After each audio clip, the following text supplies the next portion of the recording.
everyone, and welcome to the Phenomenal Five. As you can probably tell, today I am recording from inside of the RV. I've actually been staying in it for about 5 days now, which has been a lot of fun, actually. I've had the pets over, and they're getting used to it. I actually have Shirley sleeping right here next to me. Brutus is over on the couch, um, doing what dogs do. Um, Last time I checked in on Laverne and Gossamer, they were back in the bedroom asleep. So they're doing really well settling in. The cats have found that they love being up in the front window. They've also, the back of the dinette right by the door, they'll all three be up there on it, just laying down. So they're settling in really nice. I'm so happy about that. We did do a trip to get propane. The place here in town do not fill RVs, so I had to go to a neighboring town about 20 minutes away. Brutus actually sat on the couch behind me pretty much the whole way. The cats disappeared. Found Gossamer hiding underneath the blankets in the bed. Laverne came out right away, and Shirley was up between the mattress and the little shelf next to the bed, which was kind of fun. She's just laying there. So they're going to get used to the movement of the vehicle soon, I hope. We'll get going. Kind of let you know some things going on. And this is a piece of advice. Anybody who is going to be selling their RV and their rig, please empty your tanks before you take it in. When I got this one, it was showing a full black tank, which I understand that's what the toilet drains into. I have done 3 baking soda flushes with it, and it still is reading 3/4 full after I've emptied it. So there's a lot more cleaning that's going to need to do. I think my next one is going to have to use the bleach formula, which I was trying to avoid because the bleach can damage your seals. And I was trying to avoid that, but it looks like that's what I'm going to have to do. But we'll try that. It's going to be probably a couple of days before I can do that because I've got to deal with some other stuff first. I know I showed you in an early video that the hose wouldn't reach. I had my brother over helping me with something, and he just mentioned, well, why don't you back it in? Duh. I put the tank and everything on the other side, which means I was able to only use 2 of the hoses, and then you have to use a 3rd one. So it works. So I've done that. I have cleaned the sensor on the gray tank as well with a baking soda flush. So that sensor is now showing empty. When I'm empty, I'm not empty at the moment. I've got a lot of stuff moved in, which is probably a mistake because this dinette, which I have to get removed, has now got all my computers and everything sitting on it. So I'm going to have to get started on that. Hopefully I can do that in the next couple of days. So we'll see how that goes. One of the things I haven't figured out yet is how to turn on the furnace. I have found several documents and several videos, and they all say, and I'm going to see if I can turn this over here. Yeah, right here, you see that thermostat? They all say that to use that to do it, but the one thing it does is say to turn it on to heat. I do not have a switch that says heat or cool. I have an on and off. Then there's a mode section where you click through that, but it never gets off of cool. One video that I watched referenced turning the temperature all the way up and then trying that way. but that hasn't worked. I'm thinking about tomorrow. Tomorrow's Monday. I will be calling the dealership and seeing if they can tell me something about it, because the owner's manual and any videos that I've been able to find on this model RB all references to switch it over to heat, and I don't have a heat button on the switch there. So we're going to see if they can help me out. What else do I have going on? Oh, with the black tank flush isn't even working, so that tells me that system is clogged as well. So that's another reason. Empty those tanks. I can't express that enough. One of the things I've done, I have joined an organization called Harvest Host, and that's where different businesses around the country in Canada agree to allow RVers to stay on their property for a night for free. You just have your membership with Harvest Host, and I did a quick look at their map, and there's a few places in the area. One was Fantastic Caverns in just north of Springfield. They only allow one RV there a night, which, you know, I understand you're taking up a part of their parking lot, so you can understand why they'd want to keep that limited. But a couple of reviews, which I thought was really funny and I thought would be great, is that people who were staying there with their dogs, after the park is closed, there isn't no one there, and they took their dog into the caverns. So I thought that was kind of cool.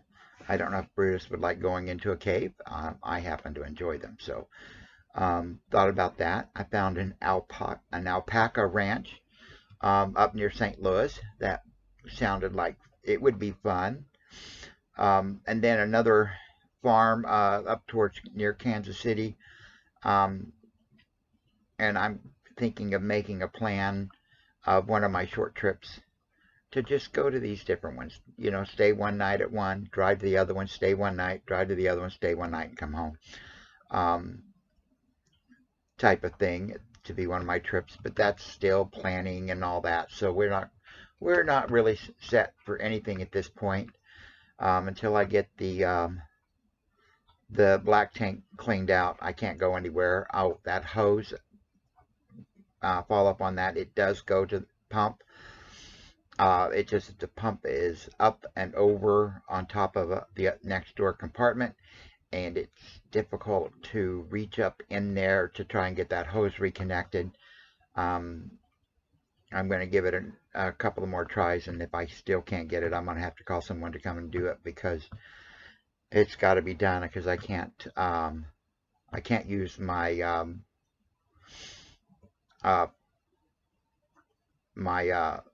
freshwater tank until I get that done. Another thing that was funny is I could not get the hot water heater to stay on. It would kick on and then kick off. Researching, reading, and like I said, this is all a learning experience for me, and some of this stuff, you guys, some of you may be saying, duh, you should have known that. Well, yeah, okay. But apparently, when you winterize an RV, there is a bypass valve that you hit to keep the antifreeze that you put in your lines from going into the hot water heater. And I read and found that make sure that bypass valve is turned off, basically, so that the water will get to the hot water heater. Well, I could not find in the owner's manual anything about where this bypass valve was. I went back and looked around all around the hot water heater, could not find it. digging around, looking at videos. No videos basically other than people saying, to adjust the bypass valve. I found pictures of drawings type thing of bypass valves and nothing. And then I just thought, well, okay, we're standing at the pantry and I was looking at it and I realized, well, the hot water heater's right there. I wonder what's, since I hadn't actually looked underneath the closet other than a quick peek, and it was just the one door. Well, that one drawer is just that one small compartment. The other door is where the hot water storage for the hot water tank is. And guess what? Found the bypass valve. So I've been able to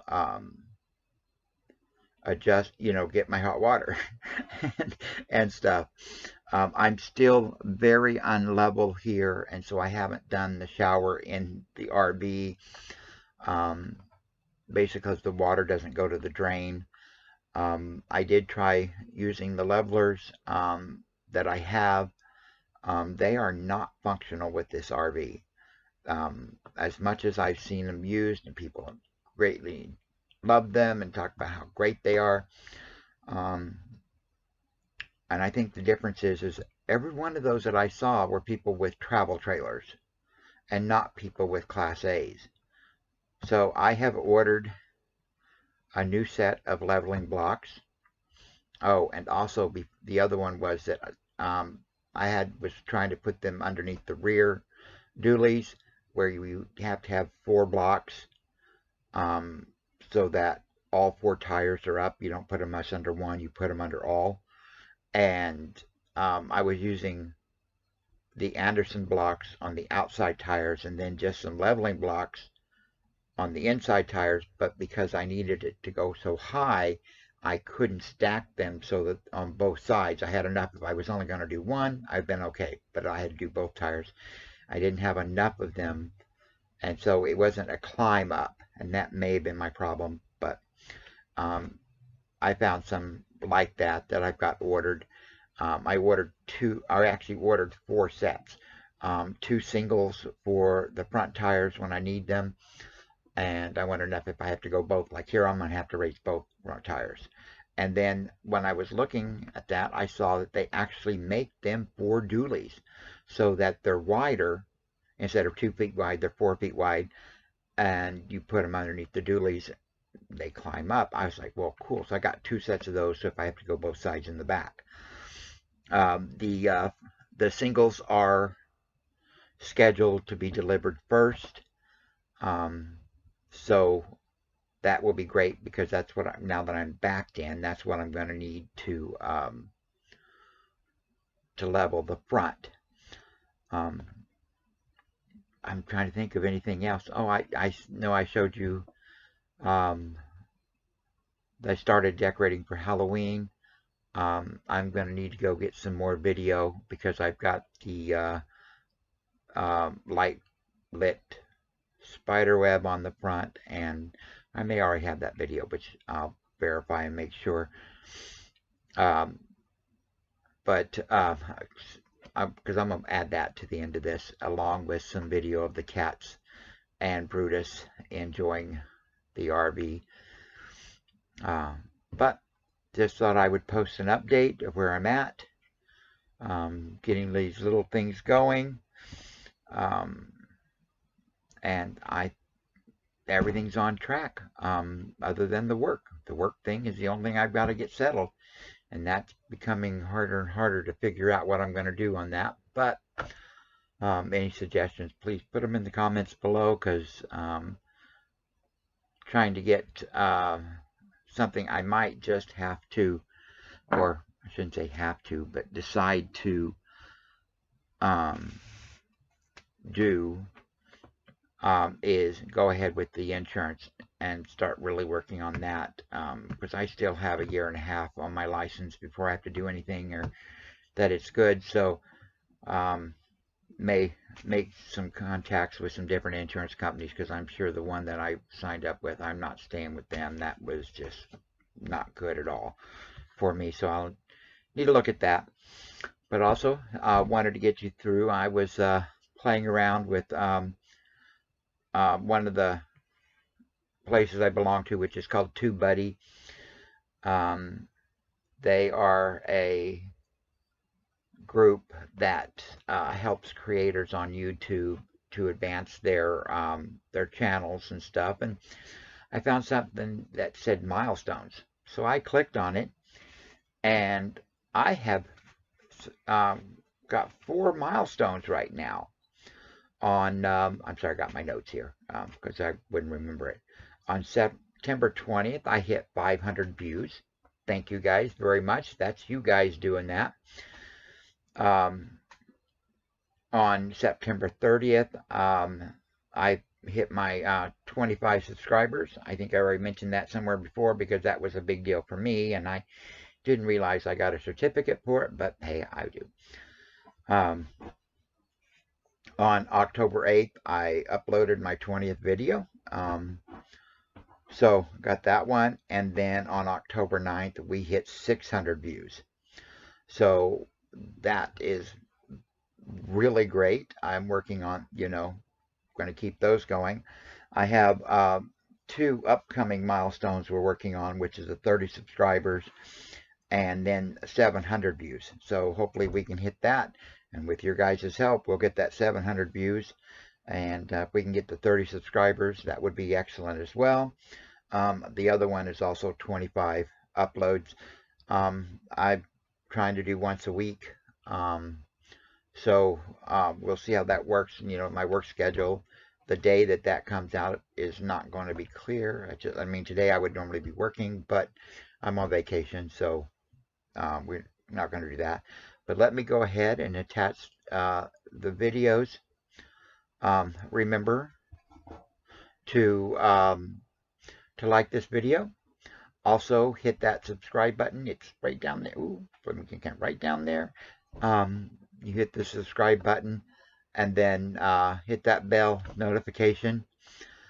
If you are a subscriber and you haven't been getting notified, double check that, because sometimes with YouTube it cancels it. I've also had some of the channels that I watch regularly where it changes it from all notifications to personalized notifications, which would mean only if they contacted me directly would I get notified. So I had to go and switch that back to all. So you might want to check that as well. Share this with your friends. Also, leave a comment. Can't tell you how important that one is. And it all goes down to the YouTube algorithm and getting my videos out there for more people to watch.